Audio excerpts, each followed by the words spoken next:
नमस्कार बालमित्र हो, आज आपण पाणी अडवा पाणी जिरवा यावरती निबंध पाहणार आहोत। काही दिवसांपूर्वी मी नापासांची शाळा हे पुस्तक वाचत होतो।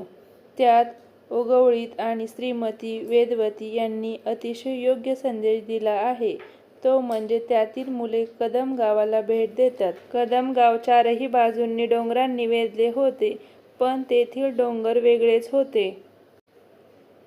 तेथे जागोजागी चर खोदलेले होते व त्यात प्रत्येकी एक रोप लावले होते।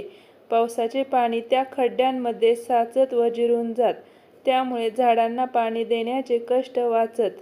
जर आपण या कदम गावासारखे उपक्रम राबवले तर त्या परिसरात पाण्याची टंचाई भविष्यात होणार नाही। यावरून एक हिंदी सुविचार आठवला, जल है तो कल है। संत सावता माळी होते, त्यांना पाण्याचे महत्त्व माहिती होते। त्यांनी जी पुस्तकं लिहिली त्यात त्यांनी हा विचार मांडला। त्यांनी आपल्या लेखणीतून समाजाच्या लोकांना पाण्याबद्दल जागृती करून दिली। अशा प्रकारे सर्व संत मंडळींनी पाण्याची जागृती घडवली। आजकाल ठिकठिकाणी मुसळधार पाऊस चालू आहे। मुळशी खडकवासला येथील धरणातील पाणी 100% भरले आहे, म्हणून त्यातील पाणी सोडण्यात आले आहे।